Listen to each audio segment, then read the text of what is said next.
Cordial saludo para todos. Mi nombre es Hernando Almanza y vamos a iniciar con la sustentación de la tarea 3. El punto 1 nos dice: las amenazas avanzadas se consolidan como ataques de última generación.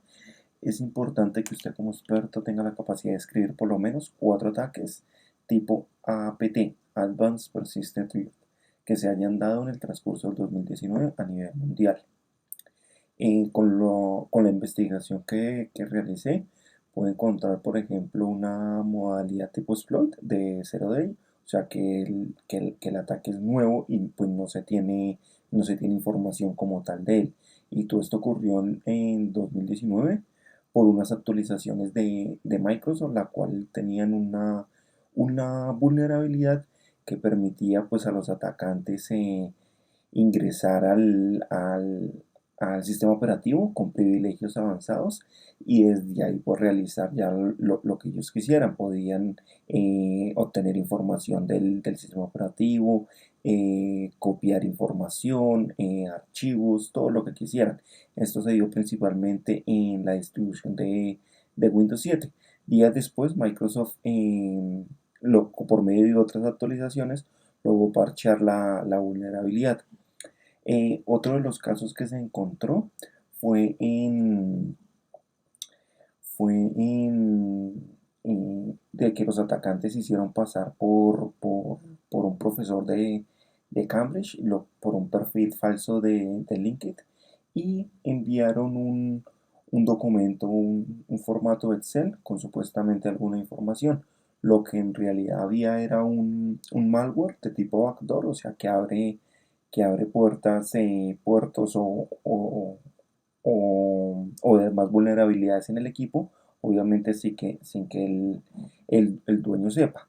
Este malware se llamaba ToonDev y, y comunicaba con el protocolo C2 al atacante con la máquina. Igualmente podían hacer cualquier tipo de tarea por medio de este protocolo. Pueden ejecutar comandos, enviar archivos, sacar información, cualquier tipo de información que quisieran. Y el otro que encontré fue este ya más sobre el ciberespionaje, llamado Moody Water, que esto ocurrió fue en toda la parte de Irán. Y lo que hacía era igualmente, este se utilizaba bajo el lenguaje Python y se ejecutaba por PowerShell en el equipo. Y lo que hacía era ejecutar un troyano de acceso remoto y igualmente sacaba información de los equipos, todo esto con el fin de encontrar información sobre el programa nuclear de Irán, y eso pues causó un gran revuelo. El segundo punto nos dice: el ecosistema de ataques informáticos avanza en cuanto al desarrollo de algunos ataques. Por otro lado, existen ataques desarrollados años atrás. Para lograr evolucionar, usted debe escribir cómo podrían llevar a cabo un ataque a un sistema informático y cómo debería protegerse la organización contra el ataque. Dentro de los ataques que se deben trabajar, usted debe seleccionar 3 ataques. Los ataques disponibles son los siguientes, ya que no los mencionan. Yo creo que pues se seleccionó el de ransomware en primera medida, que creo que es el más popular por el momento y el que más daño hace. ¿Cómo yo podría atacar una infraestructura, un dominio con este virus?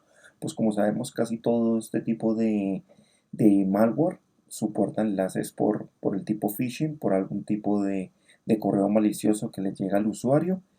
Le llega el correo con algún tipo de supuesto adjunto, que puede ser un PDF o un Excel, pero en realidad es un punto .exe.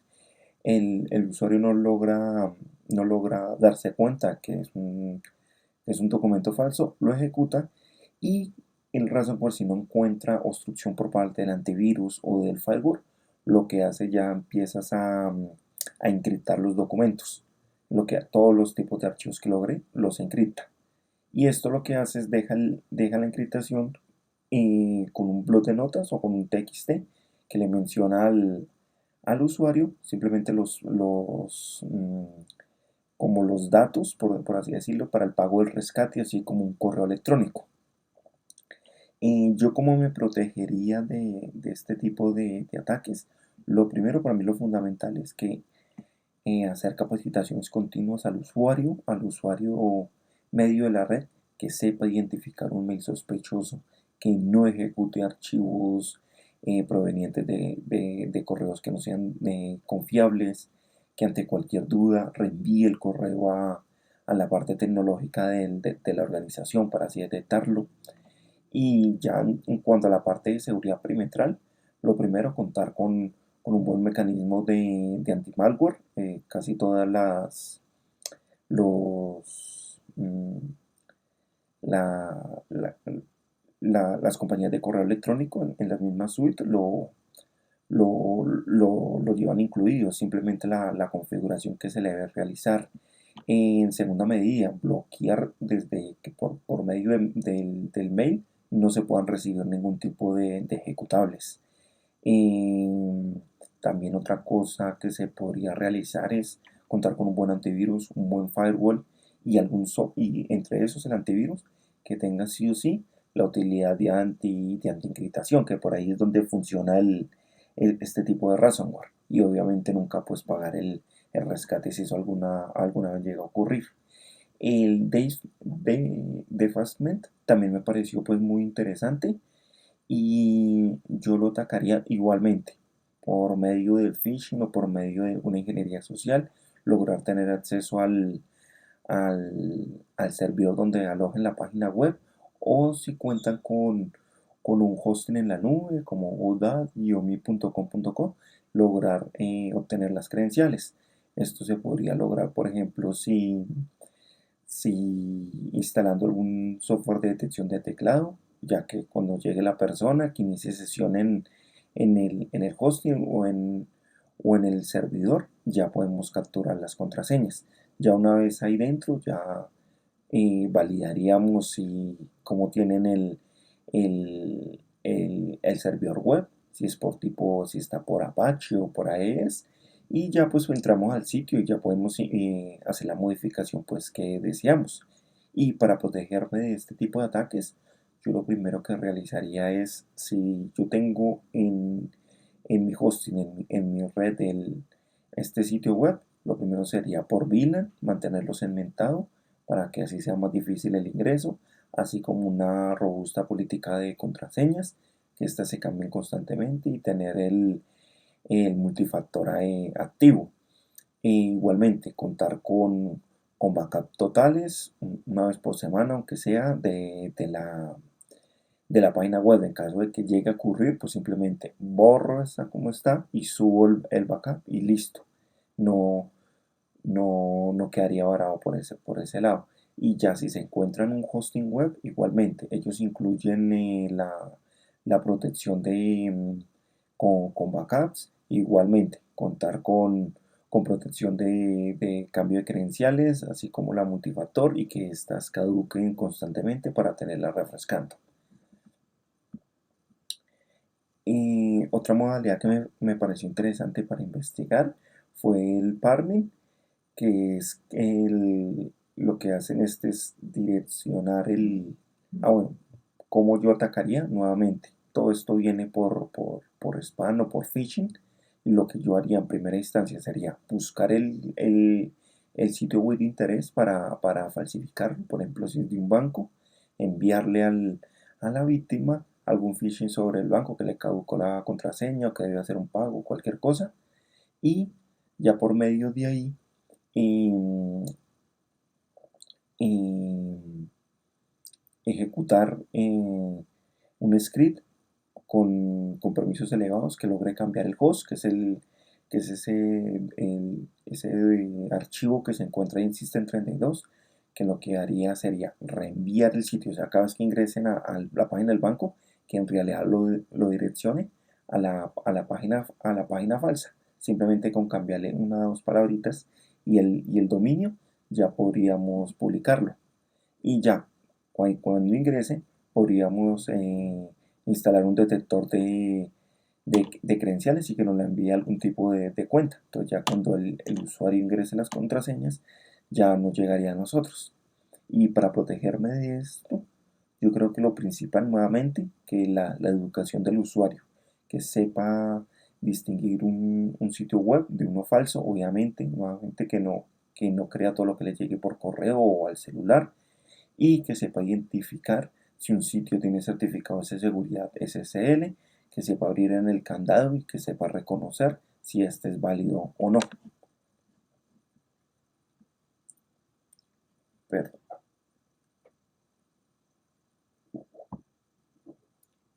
Y el otro punto, los indicadores de compromiso, son esenciales dentro de los procesos de seguridad informática, por lo que usted como experto en seguridad informática debe describe y genera ejemplos sobre el concepto de log, indicadores de compromiso, por lo que es tan importante este concepto en el campo de acción de seguridad informática. Y los indicadores de compromiso son como toda la información que se puede obtener de algún ataque que haya ocurrido o que esté ocurriendo en una organización. Y es de vital importancia, o son muy importantes para la organización porque brindan todo el mecanismo de acción que tiene el malware o que tiene el software malicioso y cómo tuvo información, todo lo necesario para llevar a cabo el ataque. Entonces esto les sirve a todos los auditores forenses, a todos los hackers éticos, para sí mismo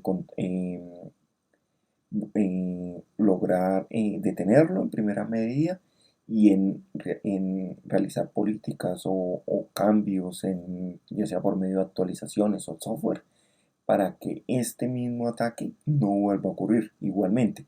Eso sirve como una especie de manual o una ayuda para las organizaciones o los profesionales en sistemas de información que están siendo atacados o sospechen que pueden estar siendo atacados por algún tipo de vulnerabilidad. Solamente con mirar los indicadores de compromiso pueden detectarlo, ya que por ejemplo estos funcionan con un tipo de, ¿qué? Como de marca única que le permiten identificarlos fácilmente. Este tipo de hash que se llama es único para cada tipo de malware. Entonces ya con esa identificación uno puede saber cómo reaccionar ante dicho malware. El punto 4 nos habla de las auditorías, son indispensables dentro de cualquier organización. Así como experto en seguridad informática, usted debe definir los diversos procesos de auditoría como auditoría de caja negra, auditoría de caja blanca, auditoría de caja gris. Anexo a las definiciones debe generar un ejemplo de cada tipo de auditoría. Arranquemos con la de caja negra. Esta es cuando los hackers éticos o las personas que van a realizar dicha auditoría no conocen ningún tipo de información de la red o del dominio. Por ejemplo, no conocen usuarios ni contraseña, no conocen credenciales, no saben cómo está la seguridad perimetral, no saben el tipo de marca del firewall, si es que tiene, qué tipo de capa actúa, no saben si siquiera si es un firewall virtual físico, qué consola de antivirus manejan, no conocen ningún tipo de información. Obviamente, este tipo de auditoría las hacen personas externas, por ejemplo, si se contrata como un cliente para que le haga dicha auditoría, le escanee los puertos, eh, credenciales, todo tipo de vulnerabilidades y al final sacan un informe diciéndole, mire, encontramos estas vulnerabilidades, tiene esto por mejorar y todo el tipo, obviamente, cómo lleva la auditoría. La contrapartida de esta es la de caja blanca. En esta sí se entregan toda la información disponible para realizar la auditoría. Por ejemplo, las credenciales, qué tipo de red tiene, las VLAN, las IPs, toda la información se le entrega. Y esta la realizan, por ejemplo, siempre personas dentro de la organización, trabajadores propiamente de la organización, con el fin de detectar posibles vulnerabilidades y así hacer el proceso de mejora continua. Y tenemos un híbrido o una mezcla de ambas que sería la gris, que es que se le da parte de la información y esto con el fin de que puedan hacer la auditoría, digamos, de ambas partes. Por un lado, con personal externo y también con otro con personal interno y puedan atacar ambos frentes, es decir, que primero intenten encontrar las credenciales, en otro intenten encontrar el tipo de red, intenten encontrar los puertos pero con todas estas tres auditorías Es con el fin del mejoramiento continuo, encontrar fallas, antes obviamente de que los atacantes lo hagan, y poder y poderlas solucionarlas y, como vengo diciendo, el mejoramiento continuo. Quinto, identificar alertas de seguridad que logren comprometer los datos dentro de la red de una organización es de vital e indispensable para reaccionar ante posibles ataques informáticos. Usted como experto en seguridad informática debe generar contenidos para una organización que solicite su concepto. ¿Qué es un IDS? ¿Qué función tiene? Mencione uno de código abierto. No olvide mencionar las plataformas sobre las cuales trabajan estos IDS y qué son sus características. Bueno, el IDS es un sistema de detección de instrucciones. Es un software de detección de accesos no autorizados. O sea, cuando se instala en la red, lo que hace es monitorear la red específica desde todos los frentes posibles por medio de, de los equipos locales, por medio de la red más que todo, puertos, protocolos, firewall, todo lo valía, y lo que hace principalmente es buscar situaciones anómalas, por ejemplo algún tráfico que no es común entrando a la red desde alguna IP que no se tiene conocimiento de qué es, o por ejemplo muchos intentos fallidos de inicio de sesión a algún servicio o algún equipo. Eso es lo que hace, buscar anomalías dentro de la red para así sospechar que puede estar ocurriendo, y ya se centra sobre esa y avisa si hay algo que se va a validar ya por el personal de seguridad informática. Y uno de los más populares, IDS, que es open source, es Norton. Este es súper antiguo, creo que está desde el año 96. Cuenta con una comunidad de código abierto que siempre le está haciendo mejoras continuas. Acá vemos una captura de pantalla que es súper completo. Trabaja desde red, desde sistema operativo, cuenta, se puede hacer el análisis o busca vulnerabilidades o anomalías, como bien dije anteriormente, también por puertos, por VLANs, escanea todo tipo de redes, ya sea LAN, WAN, y cuenta con el detalle, digamos, no es una desventaja, con el detalle de que toda su configuración es por consola de comandos, porque todas estas son aplicaciones más que todo de tipo Linux. Sexto punto. En las técnicas de auditoría de caja negra, ¿qué función tendría el programa Snap? ¿Qué resultados se obtienen al hacer uso de esta aplicación? Bueno, este software Snap es súper útil en todo tipo de auditorías, pero más que todo en la negra. ¿Por qué? Como bien mencioné anteriormente, la auditoría de caja negra, a usted no le da ningún tipo de información sobre la red o el dominio, la organización que usted va a realizar la auditoría. ¿Y qué hace precisamente Snap? Él lo que hace es escanea y arroja una gran cantidad de información sobre la red o el sitio web o la IP que usted le dice a escanear. Es un programa súper completo de código abierto, es una utilidad que viene en los Linux, pero se puede ejecutar desde cualquier distribución, ya sea en Mac, en Windows, en Solaris, cualquier distribución de Linux. Y vemos que lo que él hace es validar todo el tipo de red que pueda encontrar, ya sea por puertos, por protocolos, VLANs, redes, como dije anteriormente, IPs. Lo puede uno poner a apuntar por IPs o por páginas web, por puertos, absolutamente todo. Es una utilidad súper completa. Y aquí pues nos piden los comandos más comunes. Pues lo primero, obviamente, para poderlo instalar en un entorno de Linux, en este caso en Ubuntu, es simplemente con el comando apt-get install, que es lo que hace es instalar el repositorio que queremos. Y en este caso pues le damos el nombre del software, que en este es en map.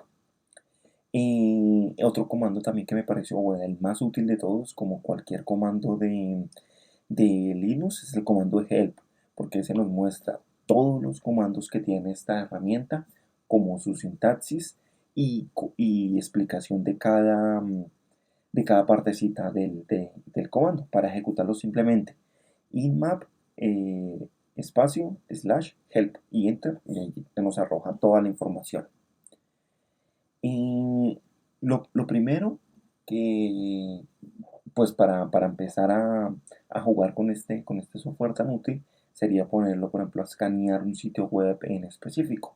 Para eso simplemente es poner inmap slash s minúscula y s mayúscula. Recordemos que como esto es en Linux, si es susceptible a mayúsculas y minúsculas, no es como la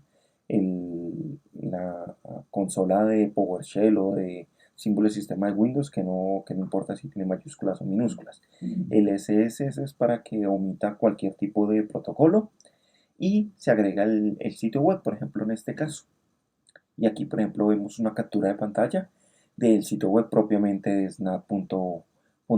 Y mira, aquí nos muestran, por ejemplo, los puertos TCP, que si están abiertos, no están abiertos. Aquí nos muestra toda la información del sitio como tal. Otra manera que podemos utilizar esta herramienta es, por ejemplo, saber qué sistema operativo tiene lo que queremos validar. Por ejemplo, en este caso, ya sea por, como les mencioné antes, por IP o por sitio web. Solamente corremos el comando de sudo. El sudo se utiliza para utilizarlo con privilegios de administrador. Si no lo ponemos así, no nos va a funcionar. Es como en el Windows usted decirle ejecutar como administrador, algo así. Menos cero para que no tome en cuenta ¿cómo decirlo? O sea, que no tome en cuenta el firewall ni nada de eso, sino que vaya directamente al sistema operativo donde está alojado la página web o la IP a la que vamos a apuntar.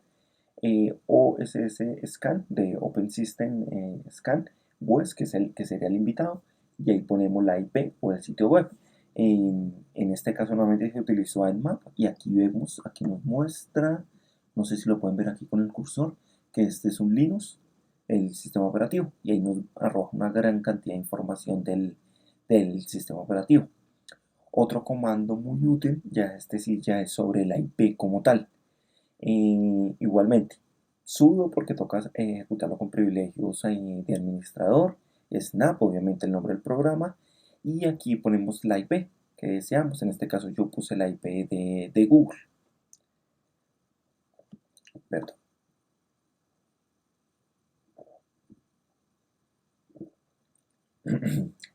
El séptimo punto nos habla sobre los expertos de seguridad informática y cómo utilizan el Kali Linux. Este Kali Linux es una distribución de Linux especializada y únicamente para toda la parte de auditoría de sistemas de la información. Tiene más de 600 utilidades que podemos manejar para hacer todo tipo de pentesting, auditoría, ya sea caja negra, caja gris, hackeo ético, encontrar vulnerabilidades de todo tipo de redes. Es súper completo. Y acá vemos pues las más comunes, como es Wireshark, que este es un analizador de redes, más que todo cableadas, o también por ejemplo la contraparte esta que es el Aircrack Engine, que este se utiliza para descifrar o encontrar contraseñas perdidas de las redes Wi-Fi y funciona con los protocolos de encriptación más comunes como el web, el WPA o el WPA2, John the Ripper, que es un software de código abierto para descubrir contraseñas, ya sea por ataque de fuerza bruta o por tipo de diccionario, que empieza a buscar, por ejemplo, la A0, A1, A2, así hasta que logra romper dicha contraseña. Los procesos de seguridad que ejecutan falencias en los sistemas, las organizaciones son particularmente importantes dentro del plan de seguridad. Así como experto en seguridad, debe definir qué es pentesting. Este es un tipo de pruebas que se realiza para poder entrar a un sistema informático, ya sea por fuerza bruta de cualquier manera, por el firewall, por donde sea, pero la idea es encontrar la manera de ingresar al sistema informático. Para eso el pentesting se divide como en partes para poder iniciarlo. Primero, la recopilación de la información. Ahí entonces vemos qué tipo de auditoría se va a realizar, si es negra, blanca o gris para encontrar toda la información. Las explotaciones, aquí es donde se encuentran las vulnerabilidades del sistema. Y la post-explotación es ver cuál es la utilidad del pentesting, poder tener un usuario con los máximos privilegios, el superadministrador del dominio. Con esta post-explotación es posible llegar a ese paso si se logra obtener obviamente previamente ingreso a la red y finalmente pues un reporte con todo lo hallado y pues con el plan de acción de mejora. Y aquí luego nos pregunta el noveno punto por un exploit. Este es un tipo de software informático malicioso que lo que hace es, como su nombre lo indica, explotar una vulnerabilidad, realizar un cambio en algún sistema o en algún software para tomar el control del mismo. Y aquí nos hablan del caso que se ha venido trabajando de la organización Shark, que sufrió un ataque de un ciberataque que le obtuvieron la información de la base de datos con toda la información de los estudiantes y en este caso encontraron los celulares de los estudiantes y enviaron propaganda a los estudiantes y muchos de ellos cayeron en el spam. Entonces nos pide pues que qué recomendaciones le damos nosotros a esta compañía. Pues lo primero, si tuvieron acceso a la contraseña, hay ya una falacia tremenda en el manejo de credenciales. Que solamente los administradores manejen credenciales, autenticación multifactor, que sean robustas y que cambien periódicamente. En segunda medida, tener segmentado el servidor donde encontrar base de datos por medio de una VLAN para que no sea tan fácil el ingreso. Contar con un IDL que permita analizar el tráfico entrante y saliente, porque seguramente no ingresaron desde la misma red, sino desde afuera. Y al parecer no hubo ningún tipo de firewall, no hubo nada que le advirtieran que algún tráfico estaba ingresando o había un intento de ingreso a la red. Y finalmente, realizar campañas para los estudiantes para que no caigan tan fácilmente en este tipo de trampas, que si le envían algún mensaje de texto al celular o al correo, sepan identificar que esto es un spam y que no se debe ingresar información susceptible. Listo, muchas gracias.